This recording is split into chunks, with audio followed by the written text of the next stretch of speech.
Ce week-end en Isère, un drame a été évité de très peu. Un nouveau Crépol avec, vous allez le voir, exactement les mêmes acteurs, avec exactement les mêmes coupables et exactement la même haine anti-blanc. Ça s'est passé à Murinet, en Isère, et on va tout de suite écouter le reportage de CNews. Vous allez voir, c'est édifiant. Sur ces images, un jeune homme de 24 ans est roué de coups, frappé au sol par une dizaine d'individus, armés d'une barre de fer. Samedi dernier, les jeunes agriculteurs de l'Isère organisaient un bal dans la salle des fêtes de la commune de Murinet.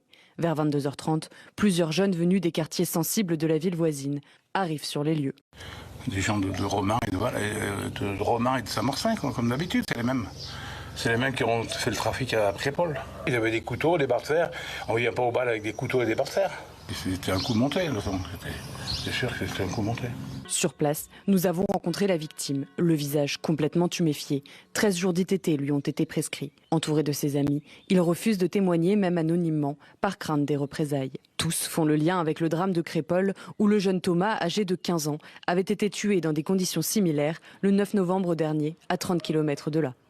On ne peut pas organiser des fêtes avec cette épée Damoclès sur le dessus. Hein. Jeunes agriculteurs qui travaillent toute la journée, pas comme ces messieurs d'en face qui foutent rien de la journée. Selon un proche de la victime présente au bal, les agresseurs étaient venus, affirmant qu'ils voulaient casser du blanc. Une enquête a été ouverte.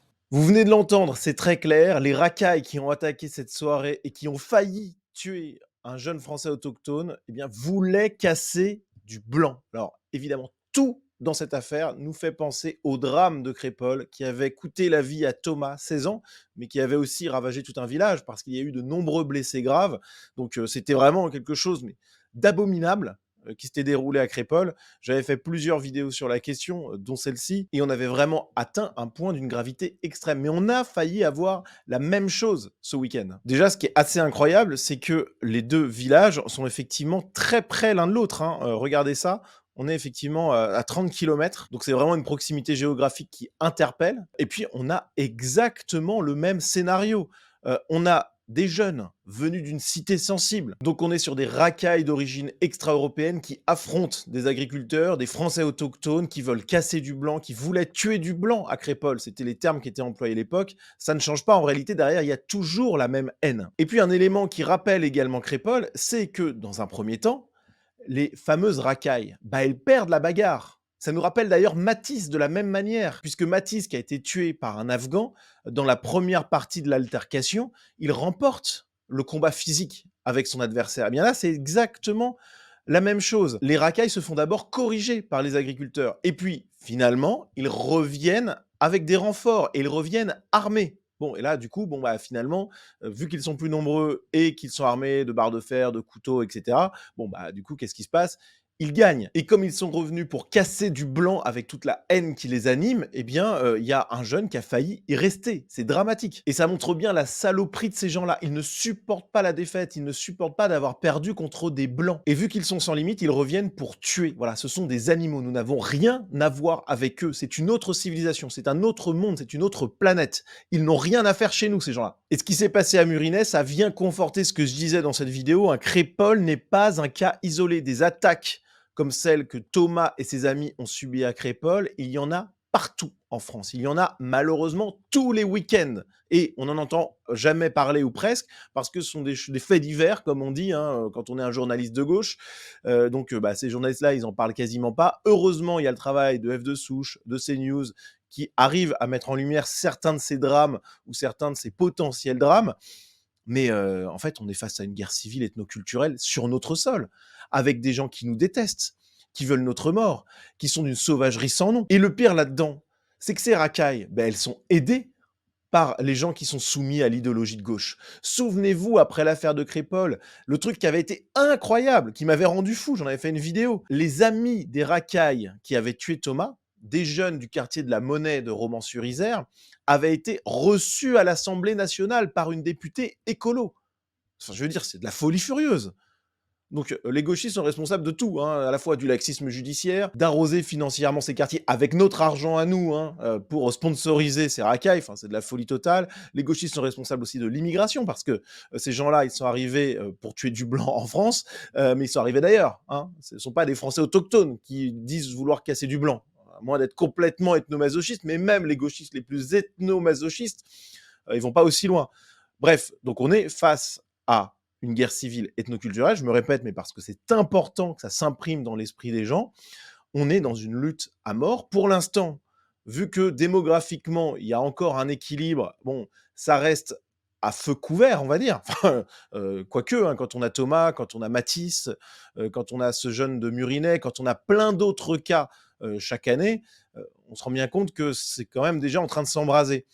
Mais imaginez dans la France de demain, avec le changement démographique du peuple français, avec de plus en plus d'extra-européens, donc de plus en plus de racailles, enfin, ça va devenir infernal ce pays. Et pour se rendre compte concrètement de ce que c'est finalement une guerre civile ethnoculturelle de plus haute intensité, il suffit de regarder ce qui s'est passé en Nouvelle-Calédonie il y a quelques jours, avec clairement des bandes d'extra-européens qui veulent incendier les maisons des Blancs, qui veulent tuer des Blancs. Et là, pour le coup, c'était assumé de manière massive. Donc la Nouvelle-Calédonie il y a quelques jours, avec ces émeutes raciales, hein, en partie, il n'y avait pas que ça, mais il y avait quand même cet élément-là, c'est un aperçu de ce que pourrait être la France de demain si nous ne faisons rien contre le gauchisme et contre l'immigration extra-européenne. Et pour finir sur cette question d'affrontement larvé mais déjà présent, faut noter quand même que les jeunes de Murinet, ils ont peur de témoigner à visage découvert par crainte des représailles, parce qu'ils savent qu'il y a un rapport de force complètement dingue et qu'en face, les racailles n'ont pas de limite et pourraient revenir pour les tuer. Donc là, je suis désolé, mais on est dans c'est une guerre, ça y est. Enfin, on y est quasiment en réalité. Donc pour éviter le pire, pour faire en sorte que cette guerre civile n'advienne pas, que nous puissions reprendre la main juste avant que ça n'éclate, il n'y a que deux choses à faire. Premièrement, c'est de voter. J'ai publié un tweet qui revient sur une donnée essentielle. On a des élections européennes ce 9 juin. En 10 ans, l'Union européenne a accueilli 8 millions de demandeurs d'asile. C'est un pays entier de l'Union européenne, intégralement composé d'extra-européens qui arrivent tous les 10 ans en Europe. Enfin, c'est de la folie furieuse. Donc face à cette déferlante migratoire, face à cette submersion qui nous amène potentiellement la guerre civile ethnoculturelle, les amis, il faut voter. Donc on a des élections ce 9 juin. Je ne veux pas entendre parler d'abstention. Le Parlement européen a un immense pouvoir. Qu'on le déplore ou qu'on s'en félicite, j'en sais rien, c'est même pas le sujet, on s'en fout. Ce qui compte, c'est d'envoyer le plus de députés patriotes, le plus de députés ayant du bon sens, bordel. Voilà, c'est même pas une question en fait d'être patriote ou d'avoir une étiquette. Bon, c'est juste d'être un minimum conscient de ce qui peut arriver. Bon, alors, évidemment, on trouve pas cette conscience-là à gauche, ça c'est certain. Mais votez ce 9 juin. J'ai fait ce post sur Twitter, je vous invite à le partager, à le diffuser. J'ai fait aussi cette publication sur Instagram. Je vais vous mettre les liens vers ces publications directement en description de cette vidéo. Diffusez-les. Il faut absolument qu'autour de vous, vous fassiez en sorte que le plus de personnes possible votent pour ces européennes afin d'emmener des eurodéputés qui vont essayer de sauver ce qui peut être sauvé. Je ne dis pas que c'est la solution parfaite, attention, hein, mais chaque chose en son temps, c'est une première étape, on va dire. En tout cas, il y a ça dans quelques jours, on ne peut pas se permettre de ne pas aller voter. Il y a un moment où il faut mettre une claque à Macron, il faut envoyer le plus de gens possible. Moi, personnellement, j'ai voté pour Reconquête, bien sûr, parce que Marion Maréchal a le meilleur programme et qu'en plus, ça serait une catastrophe mathématique et idéologique que Reconquête n'atteigne pas les 5% et que donc on se passe de 5 très bons députés européens. Donc moi, je vote Reconquête sans aucune hésitation et je vous invite à faire de même. Mais à la limite, si vous votez autre chose, tant que c'est pas la gauche ou Macron, bon, ça sera déjà ça. Mais allez voter, diffusez en tout cas ces messages de mobilisation. Voilà, ça c'est super important. Et puis ensuite, l'objectif c'est quand même d'ouvrir les yeux au maximum de personnes autour de vous. Je pense que les Français sont de plus en plus conscients de ce qui se passe. Moi, je crois vraiment qu'il y a de l'espoir. Voilà, c'est pas gagné à 100%, très très loin de là, mais on voit bien autour de nous qu'il y a des discours qui sont tenus publiquement par des gens qui, il y a 10 ans ou même rien que 5 ans, n'auraient jamais dit ça en fait.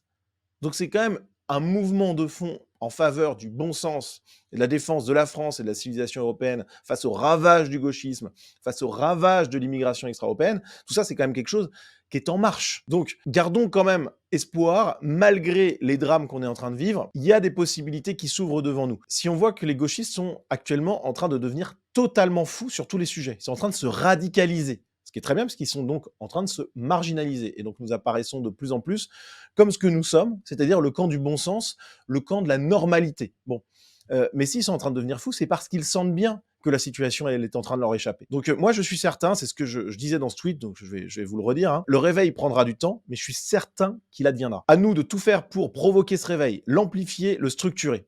C'est ce que j'essaie de faire, moi, effectivement, quand même, depuis un moment avec mes vidéos. Mais il y a plein d'autres créateurs de contenu qui le font. Et pour ouvrir les yeux au maximum de Français possible, il faut partager ces contenus-là. Et je suis certain que parce que les Français sont en train d'arriver à maturité sur ces questions-là, je suis certain que si on fait bien les choses, si chacun joue son rôle, le temps du gauchisme est révolu. Voilà, j'en suis persuadé. Donc, pour éviter les drames qu'on a pu connaître à Crépol, pour éviter ce qu'on a pu voir à Murinet, bah les amis, il va falloir jouer notre rôle chacun à notre mesure, voter, ouvrir les yeux au maximum de Français, et puis ensuite, une fois que la maturité générale sera là, eh bien, il faudra agir. Politiquement, d'abord, mais ensuite, peut-être, si la situation l'exige, il faudra agir concrètement. Voilà, merci d'avoir regardé cette vidéo jusqu'au bout. Si vous voulez soutenir mon travail, soutenir mon combat de manière générale, la diffusion de nos idées, vous pouvez rejoindre la communauté Sunrise via ma page Tipeee. Vous avez le lien en description. À partir de 5 € par mois, vous avez accès à du contenu exclusif. Vous avez aussi en description la possibilité de me faire un don ponctuel. Vous avez également un lien pour retrouver cette superbe affiche qui se trouve derrière moi. Les amis, je sais que tout ça, c'est un peu compliqué, mais vraiment, j'ai foi en nous, j'ai foi dans les Français, dans ce réveil français qui adviendra, j'en suis persuadé. Donc, à nous tous de combattre ensemble côte à côte. À très vite.